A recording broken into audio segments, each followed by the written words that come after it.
सदा की भी सकारी भी परिसानं च तत्सन्नं अहिंसाय च गुत्तिया यं देशेऽसि महावीरो परितं तं भणामहे। भगवान बुद्ध के साधु सम्मत धर्म शासन ने जो अप्रसन्न रहने वाले भयानक चंड स्वभाव वाले अमनुष्य है, यक्ष है, देव है, उसमें सद्भावना न रखते हुए सदा बुरे कर्मों में लगे रहते, उनसे 4 वर्गों वाली परिषद भिक्षु भिक्षुणी उपासक उपासिका की अहिंसा और रक्षा के लिए महावीर भगवान बुद्ध ने जिस परित्राण का उपदेश दिया उसे हम कह रहे हैं।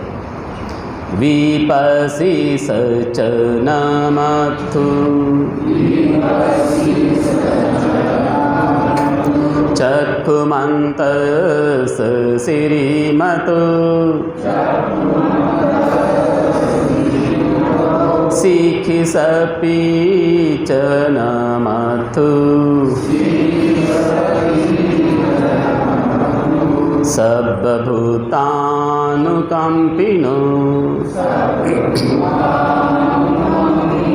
विपस्सिस च न मत्थु चक्षुमन्तस् श्रीमतो शिक्षिसपि च न मत्थु सर्वभूतानुकम्पिनो।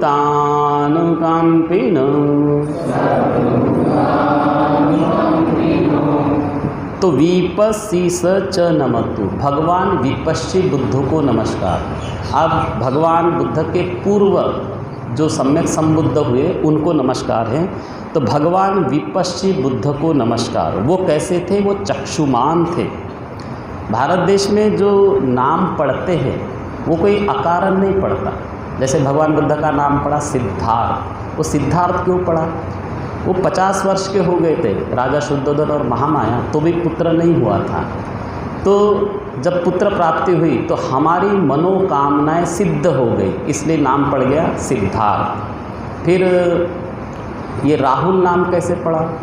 ये भगवान ऐसे गार्डन में बैठे रहते हैं तो मैसेंजर ने सूचना दी कि आपको पुत्र रत्न की प्राप्ति हुई। तो भगवान ने क्या बोला? मैं पड़ गया राहु में। राहु यानी बंधन। तो मैं पड़ गया राहु में। तो सुनने वाले ने सुन लिया तो नाम रख दिया राहुल। तो इस तरह ये नाम पढ़ते हैं। तो जैसे विपस्सी, भगवान विपस्सी नाम क्यों पड़ा? ये भगवान विपस्सी जब उन्होंने जन्म ग्रहण किया तो एक एक योजन का वो दूर का देख लेते थे क्या हो रहा है। तो लोगों ने सोचा अरे ये देखता है, तो विपस्सी यानी देखना, तो इसलिए भगवान का नाम पड़ा विपस्सी। जब ये छोटे से रहते हैं बालक, इनके पिता राजा रहते हैं तो राजा के गोदी में रहते हैं। राजा गलत न्याय करता था तो ये बालक बोलता था पिताजी आप गलत न्याय कर रहे हैं। तो जनता देखती है अरे ये देख लेता है, तो इसलिए भगवान का नाम विपस्सी पड़ा। तो ऐसे भगवान विपस्सी बुद्ध को नमस्कार। सीखि सप्पी च न मत्तु सर्वभूतानुकंपिनो, सारे प्राणियों पर अनुकंपा करने वाले भगवान सीखी बुद्ध को नमस्कार। भगवान सीखी बुद्ध की कहानी हमने बता दी, एक बार और बता देते हैं। भगवान सीखी बुद्ध का एक शिष्य रहता है, शिष्य रहता है अभिभू। और विशेषता क्या रहती है? ये जो 4 स्थान हैं वो हमेशा बने रहते हैं। जैसे बोध गया रहेगा ही, चाहे कुछ भी हो जाए, क्योंकि जो बुद्ध बनते हैं वो बोध गया में ही उनको ज्ञान प्राप्ति होती है। पहला प्रवचन वे सारनाथ में देते हैं। आज जो वाराणसी और सारनाथ है वो हमेशा रहती है, इसलिए वाराणसी का महत्व है। फिर भगवान की जो कर्म भूमि रहती है वो श्रावस्ती रहती है।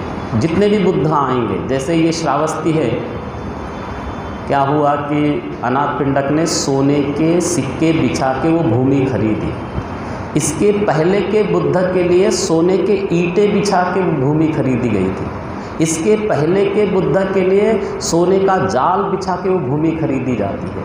यानी बुद्ध के लिए वो भूमि खरीदी जाती, वो सोने के ही इससे खरीदी जाती। अनाथपिंडक ने तो सिक्के बिछाए थे। यानी कितने धनी लोग रहते हैं कि भगवान के लिए, अरे भगवान की कुटी बनेगी, सोने के ईंटें बिछाएंगे, सोने के बिस्कुट बिछाएंगे और भूमि खरीदी जाती है। इसलिए वो श्रावस्ती का महत्व है।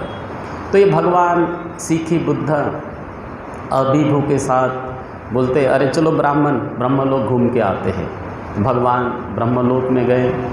ब्रह्मलोक में जाते हैं, बोलते हैं भगवान अरे अभिभू इन ब्रह्माओं को जरा धर्म का उपदेश करना। इतना सुंदर उपदेश कर रहा था तो भी ब्रह्माओं ने अप्रसन्नता व्यक्त की। भगवान तो भगवान, ब्रह्माओं के मन में क्या चल रहा वो जान गए। भगवान ने कहा अरे अभिभू इनको ऐसा उपदेश करना ताकि उनमें धर्म संवेग जाग जाए। हमारा ये संवेग जागना चाहिए। कोई बात हम सुनते हैं, देखते हैं, जैसे हमारे यहाँ एक बालाघाट की बात बता दूँ, जैसे कलेक्टर वलेक्टर होते हैं, वो स्कूलों का निरीक्षण करने जाते हैं। तो स्कूल में गए तो एक 5वीं कक्षा का बालक रहता है, देखता है अरे ऐसे कलेक्टर होता है, तो उसने उसी समय ठाना कि मुझे भी कलेक्टर बनना है। तो देखने का ये फ़ायदा रहता है। किसी को हम देखते हैं, सुनते हैं, तो हमारे मन में भी इच्छा ये उत्पन्न होती है कि मैं भी ऐसा ही बनूं, मैं भी बुद्ध बनूं, मैं भी ऐसा ही ध्यानी बनूं। तो वो धर्म संवेग जाग जाए बोले। फिर क्या किया उन्होंने, भगवान ने अभिभू ने केवल एक गाथा बोली, बनते मैं कैसा उपदेश करूं, मैं यदि उपदेश करूं तो 1000 ब्रह्माओं यानी लोगों को मेरी आवाज़ सुनाई दे सकती। कितने 1000 लोक को, लोक मतलब एक चंद्र सूर्य पृथ्वी, इसको एक लोक बोलते हैं। ऐसे 1000 ब्रह्मांड में मेरी आवाज़ जा सकती। हाँ हाँ वैसा ही उपदेश करो बोले। तो उन्होंने एक गाथा बोली, आरभत निखम्मत युज्जत बुद्ध शासने दोनाथ मच्चुनो खेमं नड़गरं वकुंजरु। आरभत आरंभ करो, निखम्मत ग्रह त्याग करो, युज्जत बुद्ध शासने बुद्ध शासन में लग जाओ, धूनाथ मच्चुनो खेमं नड़ागारंग व कुंजरो। यानी हाथी घास फूस की झोपड़ी को तहस नहस करके अकेला विचरता है, वैसे तुम सब लोग करो। ये गाथा बोली। फिर भगवान श्रावस्ती में आए। भगवान बोलते भिक्षु ये अभिभू ने ब्रह्मलोक में गाथा बोली, तुम लोगों को सुनाई दी? हाँ हाँ बनते हमको सुनाई दी। सारे भिक्षुओं ने ये गाथा दोहराई। यानी बुद्ध का एक शिष्य इतना रिद्धिशाली रहता है, बुद्ध कैसे होंगे तो हम तो सोच ही नहीं सकते, इतने विशेषता रहते। तो ये सीखे बुद्ध की बात चली। तो भगवान सीखे बुद्ध को नमस्कार है। व्यसभुस च नामथु नातकस तपस्विनो नामथु ककुसंदस् मारसेन पमाधिनो। व्यसभुस च नमतु, भगवान व्यसभु बुद्ध को नमस्कार। वे कैसे थे? नातकस तपस्विनो, स्नातक। स्नातक अर्थ आजकल अपन BA BSc करते हैं तो सोचते स्नातक हो गया। भगवान के समय जो शब्द का प्रयोग था स्नातक, मतलब जिसने समस्त क्लेशों को धो डाला, राग द्वेष मोह को जिसने समाप्त किया, वो स्नातक। अभी तो हमने स्नातक बोलते, स्नातकोत्तर बोलते हैं, राग और द्वेष तो भरा पड़ा रहता है। तो समस्त क्लेशों को धो देने वाले तपस्वी भगवान व्यसभु बुद्ध को नमस्कार। मार सेना को छिन्न भिन्न कर देने वाले भगवान ककुछंद बुद्ध को नमस्कार। कोणागमनस्स नमतु ब्राह्मणस्स वसीमतु कसपस च नमथु विपमुक्त ससबदी कोणागमनस्स नमथु ब्राह्मणस्स वसीमतु कसपस च नमथु विपमुक्त ससबदी। पूर्णता प्राप्त ब्राह्मण भगवान कोणागमन बुद्ध को नमस्कार। सभी प्रकार से क्लेश विमुक्त भगवान काश्यप बुद्ध को नमस्कार। भगवान काश्यप बुद्ध की बात बता दूं। एक बार भगवान आनंद के साथ यात्रा कर रहे थे, श्रावस्ती के आसपास एक स्थान विशेष में आए और भगवान मुस्कराए। भगवान अकारण नहीं मुस्कराते थे, यानी कोई ना कोई कारण रहता है तब भगवान मुस्कराते थे। तो आनंद बोलता है, भंते आप क्यों मुस्कराएं? तब भगवान बताते हैं, आनंद इसी स्थान में भगवान काश्यप बुद्ध रहा करते थे और वहीं पे भगवान भिक्षुओं को उपदेश करते थे। तो वो क्या करता है, तुरंत जो संघाटी रहती है, संघाटी मतलब भगवान के कंधे पे जो चीवर रहता है उसको 4 फोल्ड करता है और बिछाता है। भंते आप यहाँ विराजे, ये जो भूमि प्रदेश है 2 सम्यक संबुद्ध द्वारा उपभोग किए जाने पर गौरवान्वित होगी।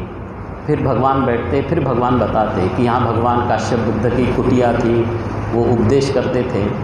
भगवान काश्यप बुद्ध का एक शिष्य रहता है, घटिकार कुम्हार नाम रहता है।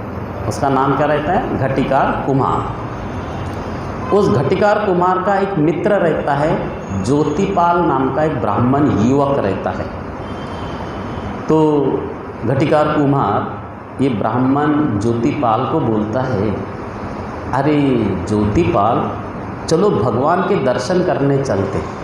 भगवान के दर्शन करना बड़ा शुभ होता है, यानी कोई बुद्ध के दर्शन भी कर ले तो भी बहुत पुण्य की बात है, क्योंकि बुद्ध तो कभी कभार उत्पन्न होते हैं, करोड़ों करोड़ों वर्ष बीत जाते तो एक हाथ कोई बुद्ध उत्पन्न होता है। तो वो घटिकार कुमार बोलता है, सौम्य ज्योतिपाल चलो भगवान के दर्शन करने चलते। तो ये ज्योतिपाल बोलता है, चूँकि ब्राह्मण कुल में पैदा रहता है, अरे मैं नहीं आता, बोले उस श्रमण मथुंडे के दर्शन करने से क्या लाभ।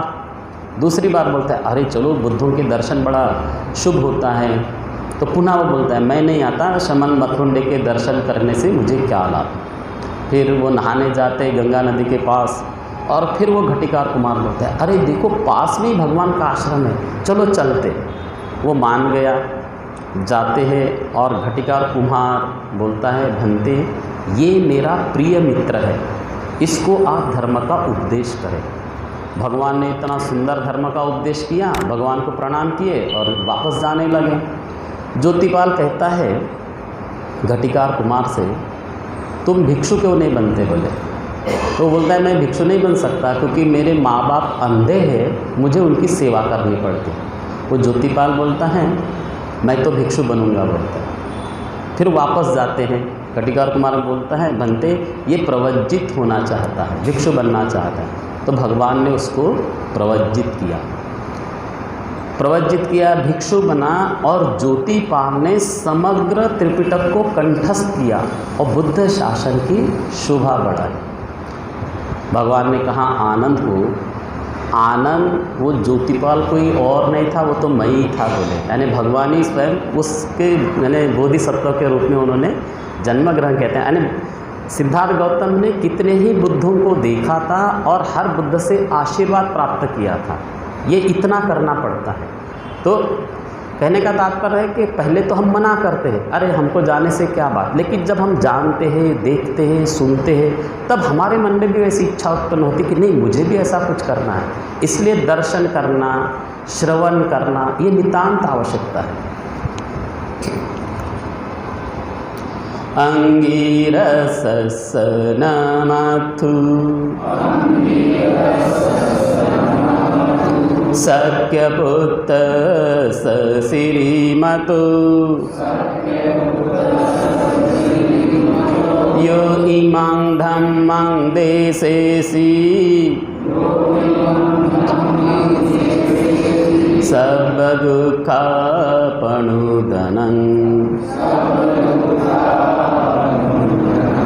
जिनके अंग अंग से प्रकाश प्रस्फुटित होता है, ऐसे अंगिरस शाक्य पुत्र भगवान गौतम बुद्ध को नमस्कार है, जिन्होंने सब दुखों के नाश करने वाले इस धर्म का उपदेश दिया था। यानी भगवान के शरीर से ऐसे अंग अंग से प्रकाश निकलता था।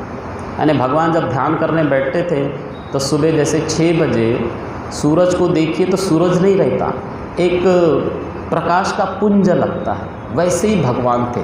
ऐसा लगता था कि केवल प्रकाश की किरणें निकलती थी और वो किरणें एक एक योजन तक फैलती थी। 6 प्रकार की रश्मियाँ निकलती थी भगवान के शरीर और 2400 घंटे। तो इसलिए यहाँ दिया है जिनके अंग अंग से प्रकाश प्रस्फुटित होता है, ऐसे अंगिरस शाक्य पुत्र भगवान गौतम बुद्ध को नमस्कार, जिन्होंने सब दुखों के नाश करने वाले इस धर्म का उपदेश दिया। ये चापी निब्बुता लोके यथा भूतं विपस्सिसं ते जना अपि सुनाथ महंता वित्तसारदा। जो दूसरों भी विपश्यना भावना द्वारा इस लोक में यथार्थ ज्ञान पा अहरंजन निर्वाण को प्राप्त हुए, वे सभी महान हैं, निर्भय हैं, आश्रव रहित है, उनकी वाणी शुद्ध है। यानी ये जो भय है, सारे प्राणियों के मन में भय रहता है, भय से मुक्ति है ही नहीं। भय निर्भय कौन होता है? जिसके पास धर्म होता है, या जो राग द्वेष क्रोध ये सब समाप्त होता है, आहरण लोग निर्भय होते हैं, बाकी समस्त प्राणी भयभीत रहते हैं। तो जो अहरंजन निर्वाण को प्राप्त हुए वे सभी महान हैं, निर्भय हैं, आश्रव रहित है, उनकी वाणी शुद्ध है। हितं देव मनुस्सानं यं नमसन्ति गौतमं विज्जलचरण संपन्नं महन्तं वित्तसारदं। जो देवता और मनुष्यों के हितैषी है, विद्या और आचरण से युक्त, महान तथा निर्भय है, उन गौतम को सभी नमस्कार करते हैं। एते चैये च संबुद्धा अनेक शतकोटियो सर्वे बुद्धा समसमा सर्वे बुद्धा महिद्दिका। ये तथा अन्य जो अनेक 100 करोड़ संबुद्ध है, वे सभी बुद्ध तुलनात्मक रूप से एक समान हैं, महान हैं, परंतु पारस्परिक तुलना में सभी सम हैं, सभी विपुल रिद्धिशाली हैं। यानी सारे बुद्ध एक जैसे होते, महान रहते, महान रिद्धिशाली रहते। केवल जो भेद है 3 चीज़ों में भेद रहता है, बाकी सारे बुद्ध एक जैसे दिखेंगे। 32 महापुरुष लक्षण, इतने रिद्धिशाली, इतने प्रतापवान, सारे देवता ब्रह्मा सब उनकी सेवा में रहते हैं। अंतर काय का रहता है? आयु का रहता है। प्रत्येक बुद्ध की आयु भिन्न भिन्न होती है। जैसे भगवान केवल 80 वर्ष जिए थे, इसके पूर्व के बुद्ध कोई 5000 वर्ष, कोई 10,000, कोई 20,000 वर्ष की आयु रहती है। अभी हमको तो केवल 100 वर्ष की आयु लगती है। यानी भगवान काश्यप बुद्ध की आयु कितनी थी? 10,000 वर्ष। उसके पहले के बुद्ध की आयु थी 20,000 वर्ष। इतने वर्ष तक रहते हैं तो करोड़ करोड़ ने गिनती नहीं, इतने प्राणियों का उद्धार होता है, कल्याण होता है, उतने देवताओं का, ब्रह्माओं का। तो आयु का अंतर रहता है, ऊंचाई का अंतर रहता है। हर एक बुद्ध की ऊंचाई अलग अलग रहती है। और जो शरीर से किरणें निकलती वो थोड़ी सी भिन्न रहती है। तो ये भर अंतर रहता है, बाकी सारे बुद्धे सभ्य बुद्धा समसमा, सभी बुद्ध समान रहते हैं, सभ्य बुद्धा महिद्दिका और महान रिद्धिशाली रहते हैं। पेज पलटाइए। सभ्य दस बलूपेता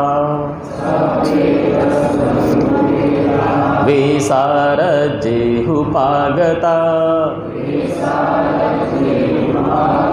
सभ्य ते पटि जानन्ति असभट्टानमुत्तमम्।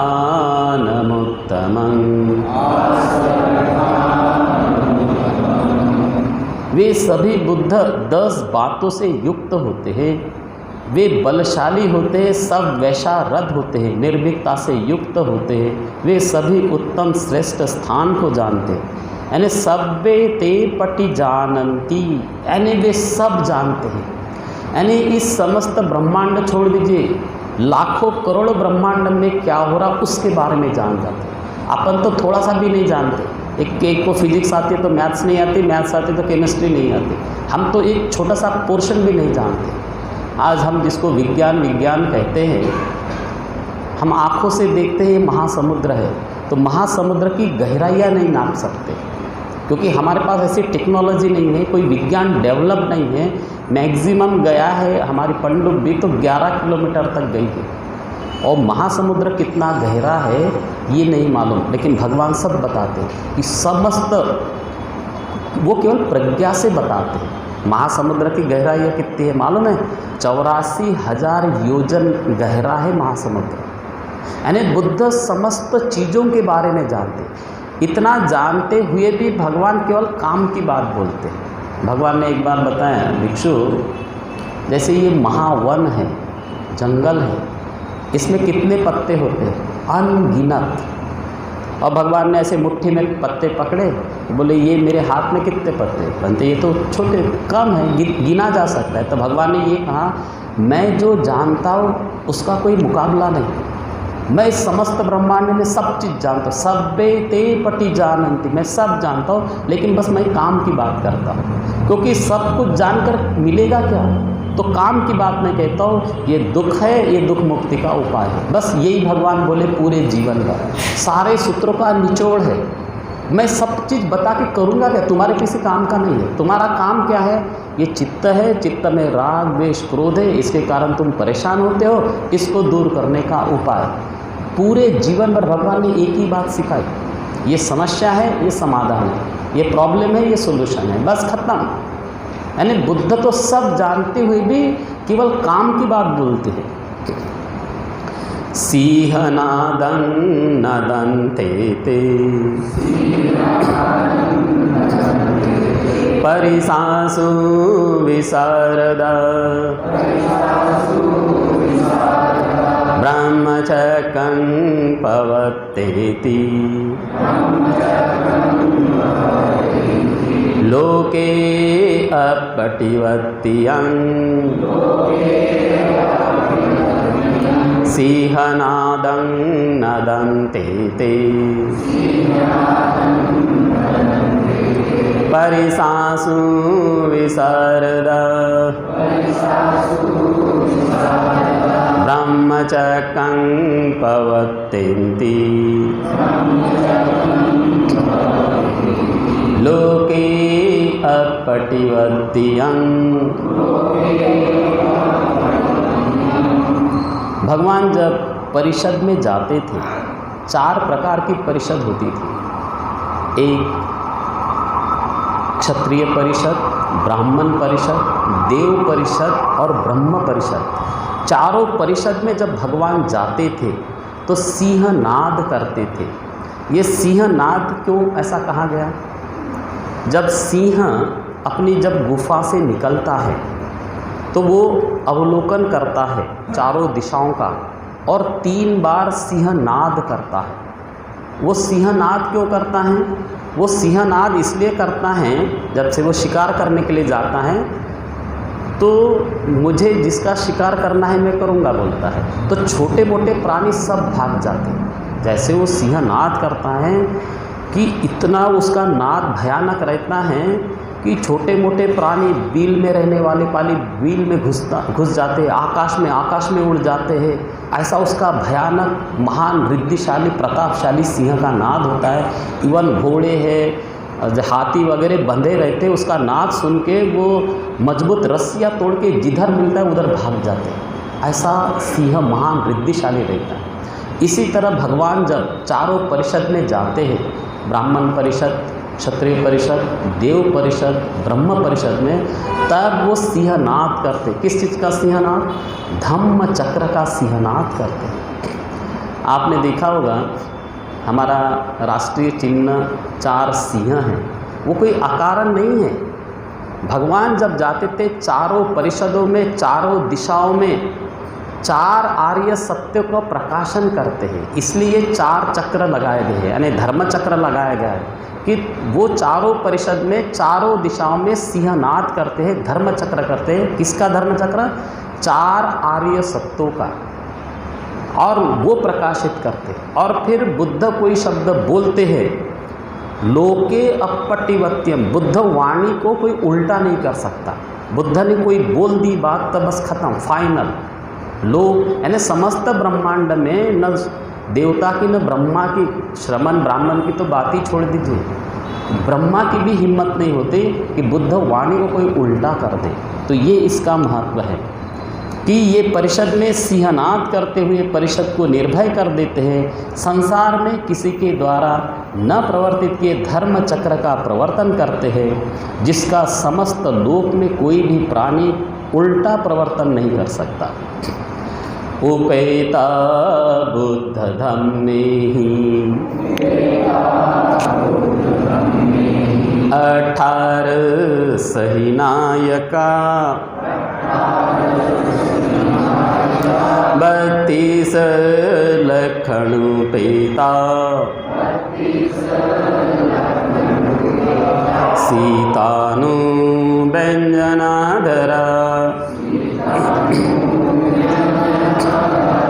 ये सभी लोकनायक 18 प्रकार के बुद्ध गुण धर्मों से युक्त होते, 32 महापुरुष लक्षण और 80 अनुव्यंजनों को धारण करने वाले होते हैं। व्यामपभाय सुपभा सर्वेते मुनिकुंजरा बुद्धा सर्वयुनो एते सर्वे क्षीणा सवाजिना व्यामर्पभाय सुपभा सर्वेते मुनिकुंजरा बुद्धा सर्वयुनो एते सर्वे क्षीणा सवाजिना। उन सभी मुनि श्रेष्ठों के शरीर से एक व्याम तक प्रभा फैलती रहती है। वे सभी बुद्ध सर्वज्ञ है, सभी क्षीणाश्रव है। तो जितने भी बुद्ध होते हैं एक व्याम तक, व्याम मतलब जैसे हम ऐसा करते हैं उसको एक व्याम बोलते हैं। तो इतना सर्कल में 24 घंटे ऐसी प्रभा निकलती थी। अभी जैसे केवल फोटो में दिखाते कि सिर के पीछे वो प्रभा निकलती है, तो वो कुछ नहीं है, पूरे शरीर में कंटिन्यूअस, यानी जितने वर्ष जीते पूरे शरीर में ऐसे कंटिन्यूअस प्रभा फैलती रहती है सारे बुद्धों के। और सभी बुद्ध सर्वज्ञ रहते हैं, सभी क्षीणाश्रव अहरंत होते हैं। महाप्रभा महातेजा महापैया महाबला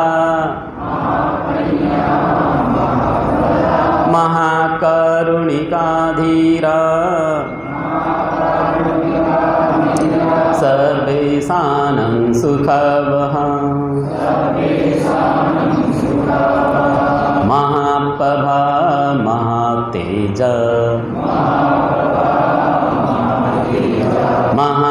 महाकैया महाबला महाकारुणिका धीरा सर्वेशानं सुखावहा। ये सभी बुद्ध महाप्रभावान होते हैं, महातेजस्वी, महाप्रज्ञावान, महाबली, महाकारुणिक, पंडित, धीर और सबके लिए सुखदायी।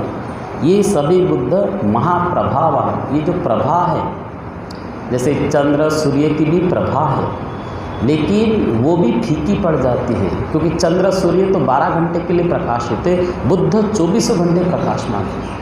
बुद्ध जब ब्रह्मलोक में जाते हैं, वो ब्रह्मा भी फीका पड़ जाता है, क्योंकि महाब्रह्मा का अपना तेज है। वो जब ब्रह्मा आता है तो जैसे जेतवन आता है तो पूरे जेतवन को प्रकाशित करता है, यानी पूरे जंगल में आता है। तो जब महाब्रह्मा आता है, उससे भी भयानक प्रकाश भगवान का होता है। जैसे भगवान ने बताया कि एक लोक और दूसरे लोक, मतलब ये पृथ्वी, चंद्र, सूर्य, ये एक लोक है, वैसे इतनी गिनती नहीं, इतने लोक हैं। तो जो दो लोगों के बीच में जो गैप है, उसमें महान अंधकार है, वहाँ चांद और सूर्य का भी प्रकाश नहीं पहुँचता। लेकिन जब बुद्ध उत्पन्न होते हैं तो जो अंधकार है उस समय भी वो आलोक उत्पन्न होता है। इतने तेजस्वी रहते हैं, यानी हमारे चित्त के कल्पना के परे की बात है। जहाँ अंधकार रहता है, जहाँ चांद और सूर्य की भी पहुँच नहीं है, जब बुद्ध पहला धर्मचक्र का प्रवर्तन करते तो वहाँ भी आलोक उत्पन्न होता है। ये अद्भुत बात है। इसलिए भगवान को कहा गया ये महाप्रभावान होते हैं, महातेजस्वी, महाप्रज्ञावान, महाबली। यानी शारीरिक क्षमता की बात करें तो जैसे 1 लाख करोड़ हाथी का बल वो भगवान के पास था। कितना? 1 लाख करोड़ हाथी का, एक हाथी का बल कितना होता है, यानी शारीरिक बल। और मनुष्यों की तुलना करें 1 खरब मनुष्य का बल भगवान के पास था। आप तो इतनी पॉपुलेशन भी नहीं थी। तो इसलिए भगवान को बोलते हैं महाबली, महाकारुणिक। भगवान की करुणा समस्त प्राणियों के प्रति।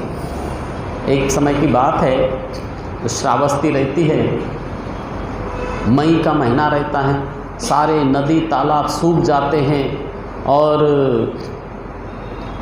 भगवान जो जहाँ आश्रम था वहीं पे एक पुष्करनी रहती है, वहाँ पानी सूख जाता है और इत्तू सा पानी रहता है, मछलियाँ ऐसे कीचड़ में पड़ी रहती है, कौवे बगुले ऐसे नोच नोच के खा रहे थे।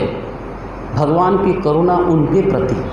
भगवान भोजन से निवृत्त करके आते हैं और वो तालाब रहता है, उसमें सीढ़ियाँ रहती है, सीढ़ी के पास आके बैठ जाते हैं और भगवान क्या बोलते हैं आनंद को, आनंद मेरा चीवर लिया, मैं इस लबालब भरे तालाब में नहाऊंगा।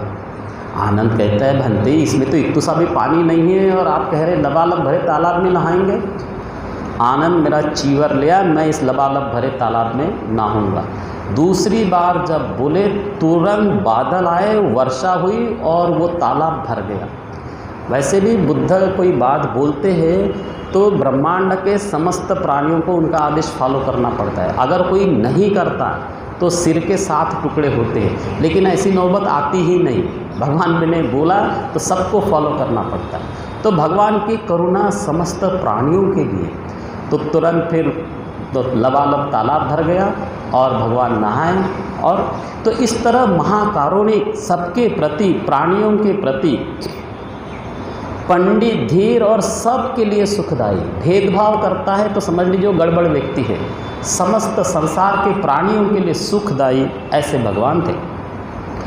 दीपानाथ पतिष्ठच काणालेनाच पाणिनं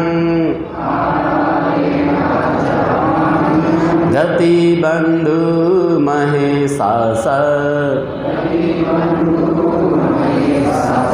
शरणाच हितेशिनो। दीपानाथ पतिष्ठाच, जैसे हम यात्रा कर रहे हैं महासमुद्र में, और नाव टूट जाए तो डूबने की तो गारंटी निश्चित है, लेकिन यदि हमको द्वीप मिल जाए, कोई आयरलैंड मिल जाए, तो हम सुरक्षित हो जाते हैं। वैसे ही हमने जन्म ग्रहण किया और मृत्यु तक ये भव सागर है, इसको पार करने के लिए कोई द्वीप चाहिए। तो भगवान काहे का काम करते? दीपा। ये बुद्ध सभी डूबते हुए के लिए द्वीप का काम करते।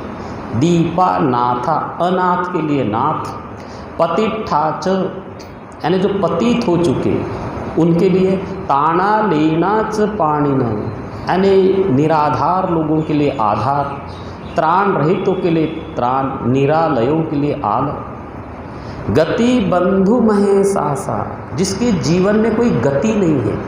लोग निराश हो जाते हैं, सुसाइड कर लेते हैं, आत्महत्या करते। क्यों करते? उनको लगता है जीवन में क्या रखा है, तो सुसाइड नहीं करना है।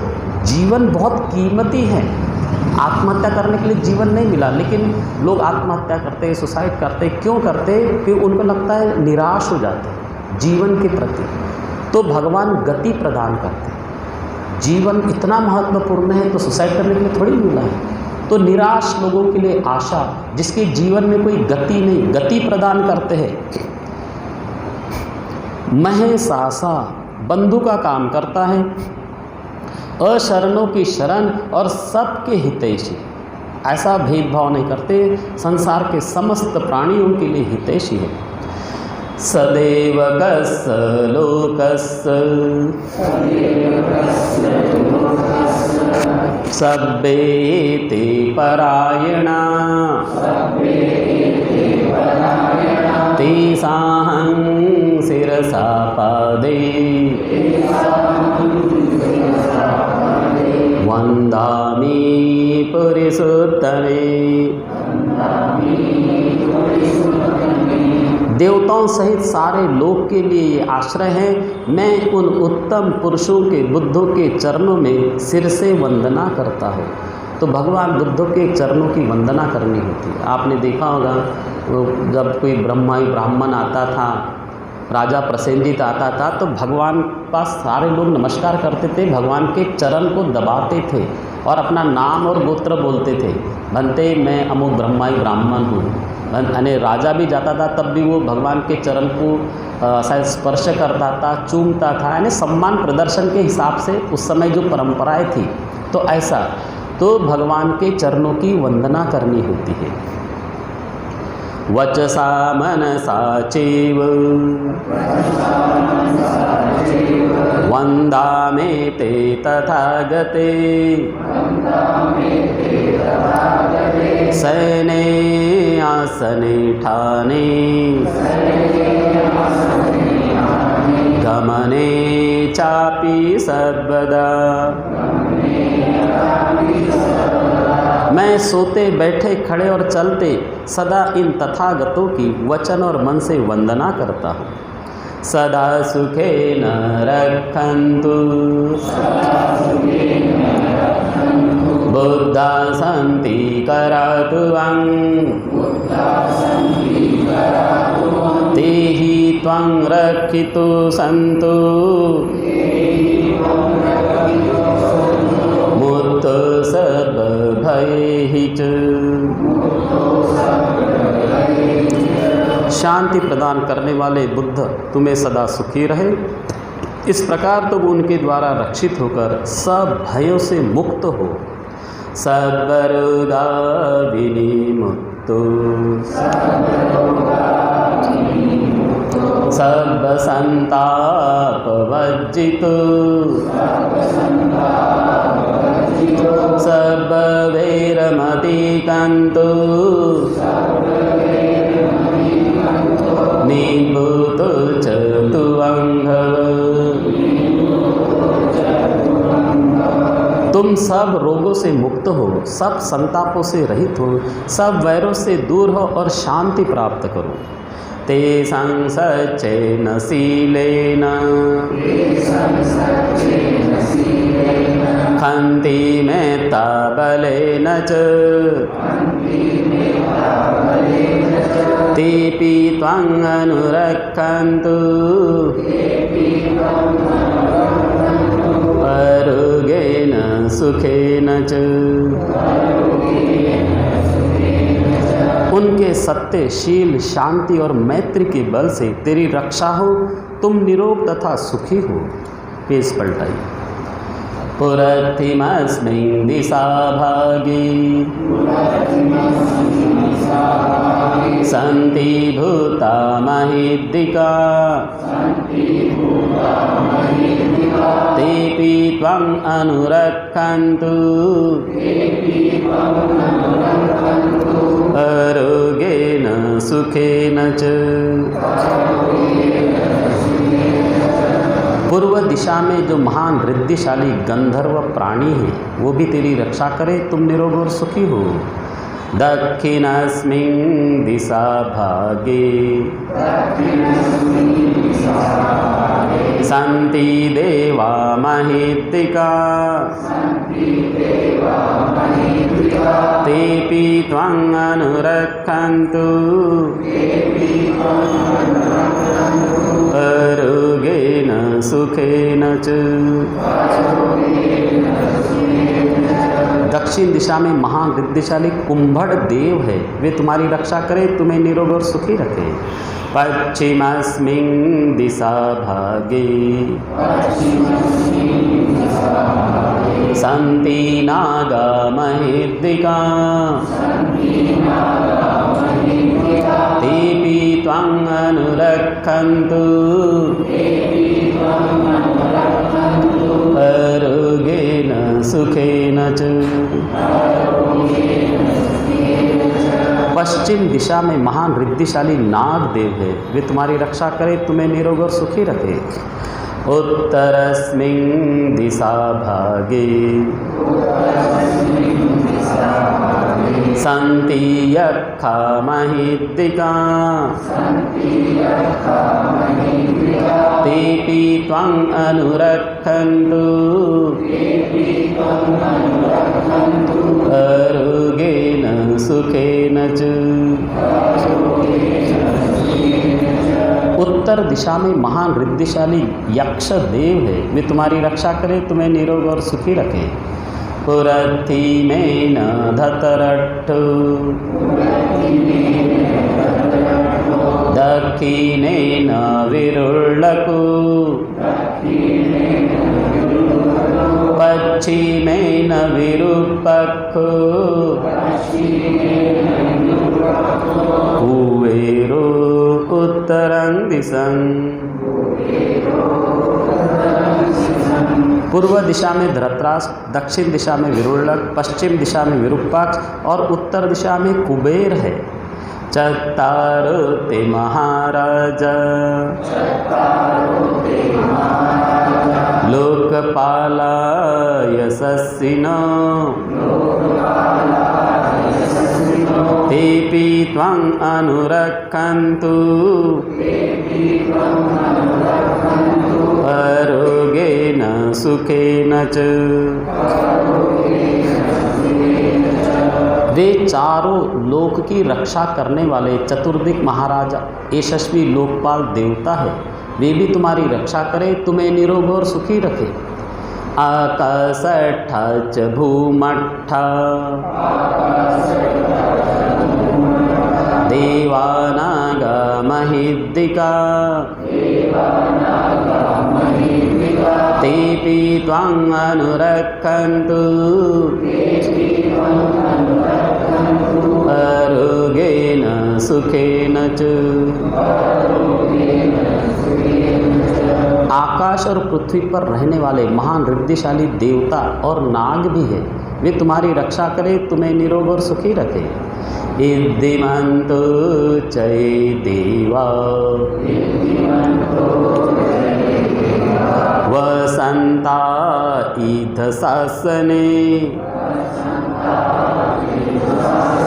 तेऽपि त्वम् अनुरक्षन्तु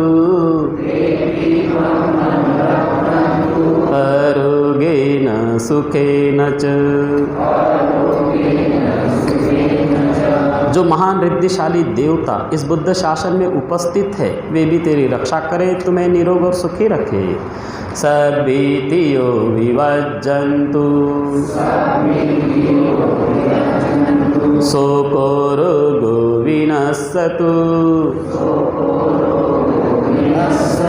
माते भवन्त अन्तरायो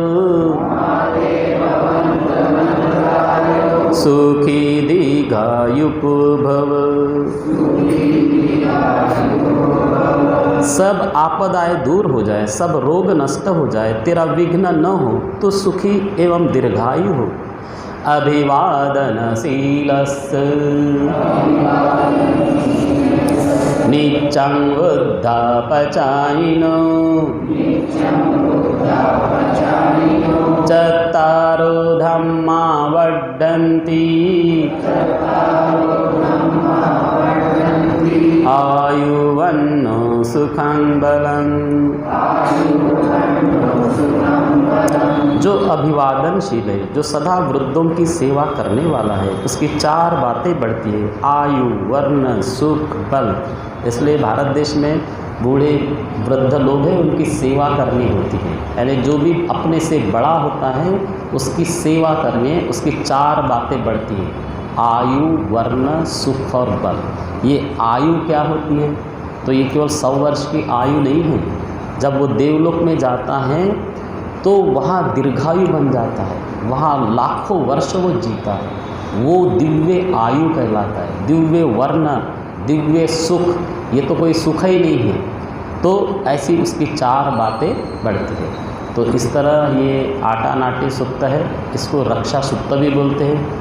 10 दिन का विपश्यना शिविर होता है, वो पहले दिन ही इस सूत्र को बोला जाता है ताकि हम सभी लोग सुरक्षित हो जाएं, सुखपूर्वक ध्यान कर सके। नहीं तो दूसरे जो अदृश्य शक्तियाँ वो आपको परेशान कर सकती है, इसलिए ये आटा नाटी सूत्र है।